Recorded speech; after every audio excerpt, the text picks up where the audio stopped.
ನಮಸ್ಕಾರ, ನೀವು ನೋಡ್ತಾ ಇದ್ದೀರಾ ಶ್ರೀ ಮಾರಿಕಾಂಬಾ ಡಿಜಿಟಲ್ ಟಿವಿ. ನಾನು ಸೃಷ್ಟಿ ನಾಯ್ಕ್. ಉತ್ತರ ಕನ್ನಡ ಜಿಲ್ಲೆಯಲ್ಲಿ ಅಪರಾಧಿಗಳಿಗೆ ಕಾನೂನು ಭಯ ಹುಟ್ಟಿಸಿರುವ ಸರ್ಕಾರಿ ಅಭಿಯೋಜಕರೊಬ್ಬರ ಸಾಧನೆ ಇದೀಗ ಎಲ್ಲರ ಗಮನ ಸೆಳೆದಿದೆ. ಶಿರಸಿ 1ನೇ ಅಧಿಕ ಮತ್ತು ಸತ್ರ ಜಿಲ್ಲಾ ನ್ಯಾಯಾಲಯದ ಸರ್ಕಾರಿ ಅಭಿಯೋಜಕ ರಾಜೇಶ್ ಮಳ್ಗಿಕರ್ ಅವರು ಹಲವು ಗಂಭೀರ ಪ್ರಕರಣಗಳಲ್ಲಿ ಸಮರ್ಥ ವಾದ ಮಂಡಿಸಿ ಅಪರಾಧಿಗಳಿಗೆ ಜೀವಾವಧಿ ಸೇರಿದಂತೆ ಕಠಿಣ ಶಿಕ್ಷೆ ವಿಧಿಸುವಲ್ಲಿ ಪ್ರಮುಖ ಪಾತ್ರ ವಹಿಸಿದ್ದಾರೆ. ಅಪರಾಧ ತಡೆಗಟ್ಟಲು ಮತ್ತು ಅಪರಾಧಿಗಳನ್ನ ಶಿಕ್ಷೆಗೆ ಒಳಪಡಿಸಲು ಪೊಲೀಸ್ ಇಲಾಖೆ ಎಷ್ಟು ಮುಖ್ಯವೋ, ನ್ಯಾಯಾಲಯದಲ್ಲಿ ವಾದ ಮಂಡಿಸಿ ಶಿಕ್ಷೆ ಕೊಡಿಸುವಲ್ಲಿ ಸರ್ಕಾರಿ ಅಭಿಯೋಜಕರ ಪಾತ್ರವೂ ಅಷ್ಟೇ ಮುಖ್ಯ. ಅದಕ್ಕೆ ಉತ್ತಮ ಉದಾಹರಣೆ ಅಂದ್ರೆ ಶಿರಸಿ ನಗರದ 1ನೇ ಅಧಿಕ ಮತ್ತು ಸತ್ರ ಜಿಲ್ಲಾ ನ್ಯಾಯಾಲಯದ ಸರ್ಕಾರಿ ಅಭಿಯೋಜಕ ರಾಜೇಶ್ ಮಳ್ಗಿಕರ್. ಹಾನ್ಗಲ್ನಲ್ಲಿ ವಕೀಲ ವೃತ್ತಿ ಆರಂಭಿಸಿದ ಅವರು ಧಾರವಾಡ, ಗದಗ, ಲಕ್ಷ್ಮೇಶ್ವರ, ಕುಂದಗೋಳ ಸೇರಿದಂತೆ ವಿವಿಧ ಕಡೆಗಳಲ್ಲಿ ಸರ್ಕಾರಿ ಅಭಿಯೋಜಕರಾಗಿ ಸೇವೆ ಸಲ್ಲಿಸಿ 2021ರಲ್ಲಿ ಶಿರಸಿಗೆ ನೇಮಕಗೊಂಡರು.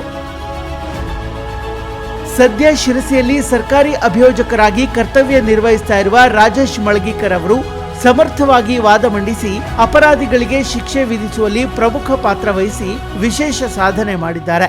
ಸಾಕಷ್ಟು ಕ್ಲಿಷ್ಟ ಮತ್ತು ಅತಿ ಸೂಕ್ಷ್ಮ ಹಾಗೂ ಚಾಲೆಂಜಿಂಗ್ ಎನಿಸುವ ಪ್ರಕರಣಗಳಲ್ಲಿ ಸರ್ಕಾರಿ ಅಭಿಯೋಜಕರಾಗಿ ಅಪರಾಧಿಗಳಿಗೆ ಶಿಕ್ಷೆಗೆ ಗುರಿಪಡಿಸಿ ಅಪಾರ ಜನಮನ್ನಣೆ ಗಳಿಸಿದ್ದಾರೆ.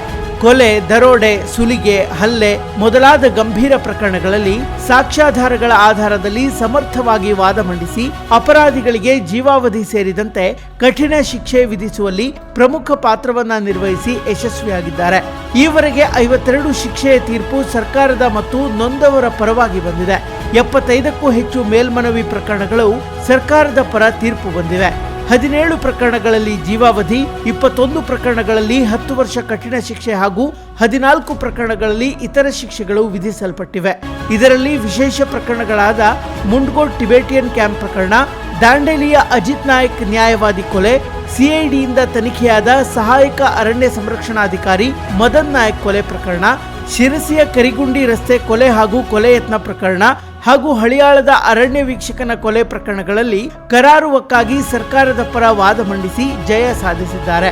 ಜೊತೆಗೆ ಸಮರ್ಥವಾಗಿ ಅಭಿಯೋಜನಾ ಕರ್ತವ್ಯವನ್ನ ನಿರ್ವಹಿಸಿ ಸಾರ್ವಜನಿಕರ ಪ್ರಶಂಸೆಗೆ ಪಾತ್ರರಾಗಿದ್ದಾರೆ.